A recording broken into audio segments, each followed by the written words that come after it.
Hey, good day. It's Dan here. I hope you're having a great day. I apologize if I'm squinting a little bit at you here today. The sun is brightly shining outside. I'm sitting here in the dining room. I was just thinking about what's been on my mind a little bit lately is actually this book, Cashflow Quadrant by Robert Kiyosaki, author of Rich Dad Poor Dad, and uh, and the concept really that this book is centered around is this diagram here on the front. You can see as I try and draw, like looking in a mirror, doesn't work so good.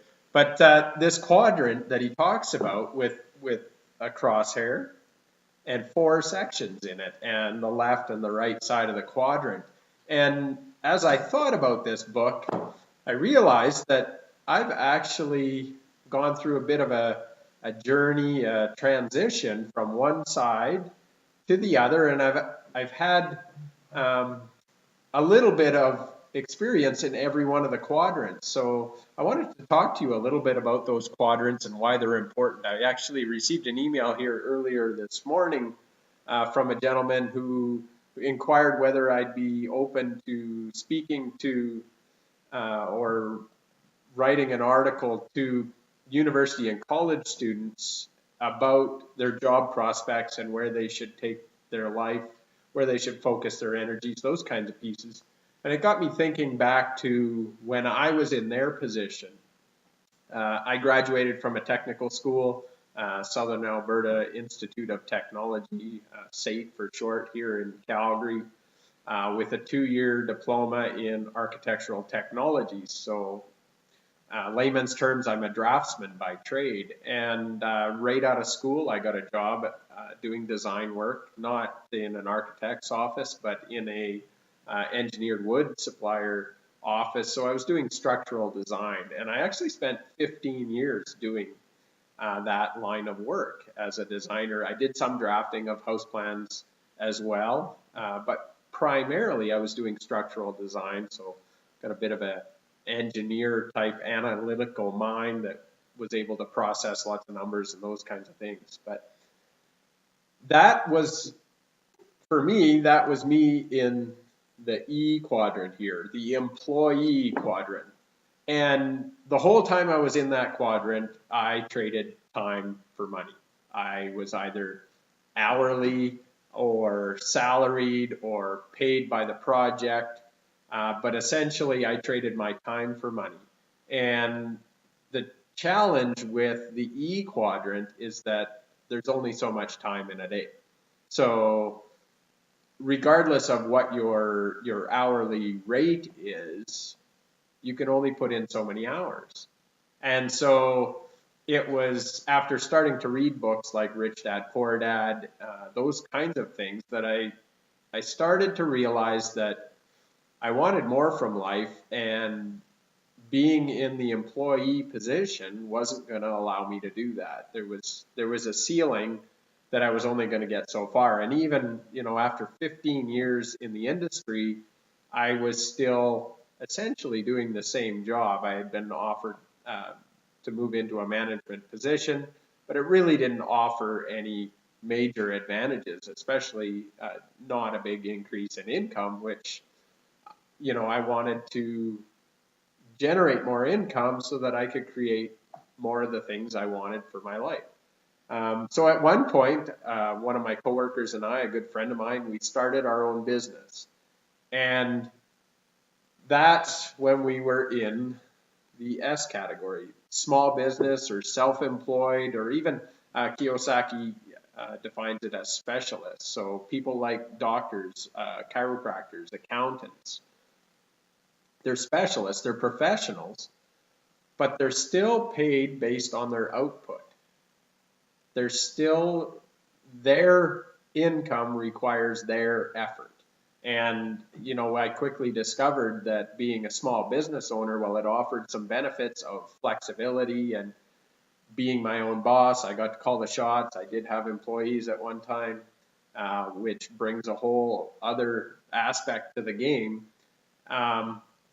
But I really had just moved myself from an employee where I worked for someone else, to self-employed where I owned my own job, but I was still dependent on my own effort. And, it had a whole host of other responsibilities and headaches that came with it. I love the freedom. I'm all for freedom. I think everybody deserves to be free.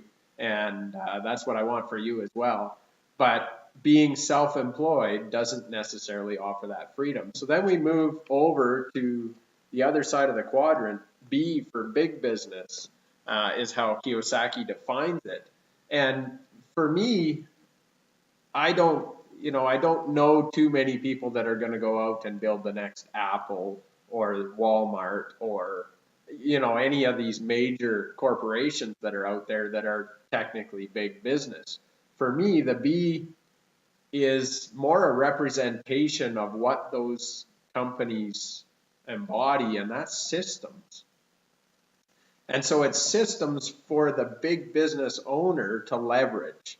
So they leverage their effort through systems, whether that's through having thousands of employees working for them, and their direct input isn't required for the business to succeed, or whether it's plugging into a system where you can leverage the effort of others. And for me, that's the home business industry. That's the direct sales industry. That's online marketing, where you can create something once. That's writing a book, where you can write a book once, publish it, put it out there, and put it on Amazon, and people can buy your book 24 hours a day, 7 days a week, 365 days a year, and the income comes in whether you put any more effort in or not.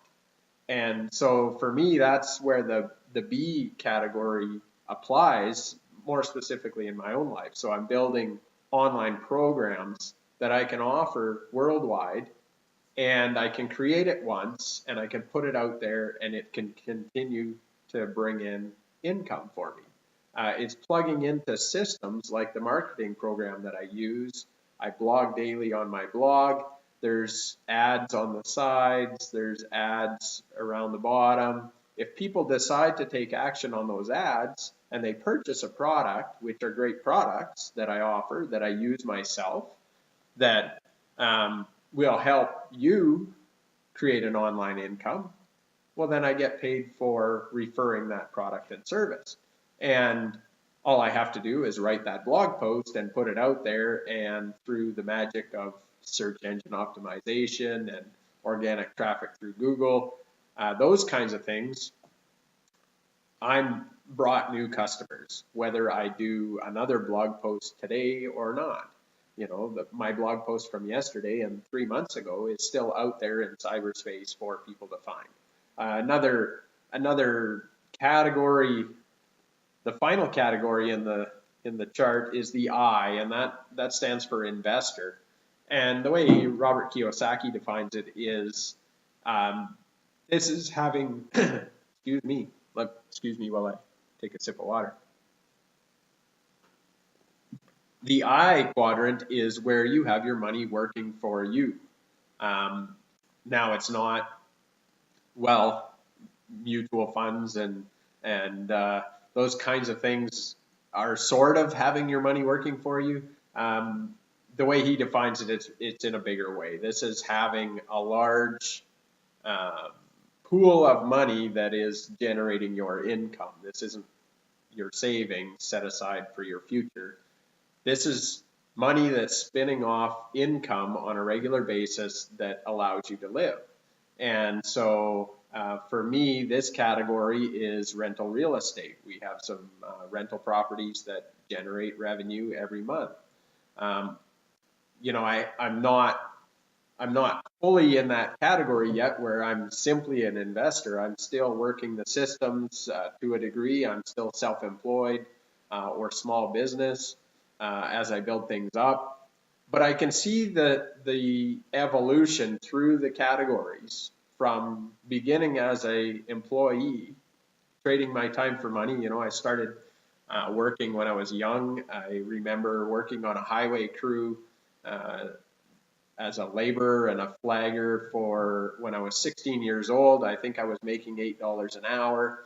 I thought it was a fantastic summer job because we worked 6 days a week, 12-hour days. And so everything over 40 or 44 hours was time and a half. So in a very short period of time, I made a few $1,000s, which as a 16-year-old was great money. But I had no life. I worked from 7 till 7, Monday through Saturday, and Sunday I got a little rest, basically is how it worked.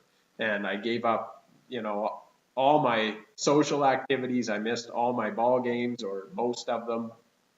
I didn't play in any tournaments. I didn't go hang out with friends. I got up at 5:30. I rode my motorbike, which could only do 60 to the job site, and I worked all day, and I came home and I had something to eat, and I went to bed, and I got up and did it again and again. And that category is not where I want to spend my life. And I came to that realization fairly young, thankfully. And so I've been working my way through the quadrant towards the I category, which to me is the ultimate space, although anywhere on the right side of that quadrant is fantastic. I love the systems as well, and I intend to be a part of that quadrant in the foreseeable future as well. But so I hope that was helpful.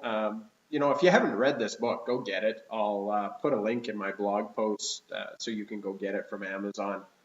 Great book. I highly recommend it. All of Kiyosaki's books are great. Read them, learn from them, apply what you learn. And I encourage you to just take a look at where you're at in the cash flow quadrant. Are you on the right side here, or are you over on the left side? And if you're on the left side, is that where you want to remain? And if not, start looking for systems and opportunities to move into the investor category to help free you up and leverage your efforts. The key is the leverage. So that's my lesson for today. I hope you're having a great day. Enjoy the sunshine if you've got it where you are. I am going to be enjoying the sunshine here this afternoon. I got to head out for a meeting. Tomorrow morning I get to go on a field trip with my daughter, so hopefully I'll catch a little video tomorrow when I'm doing that. We get to go tobogganing tomorrow for a school field trip, so I'm looking forward to that.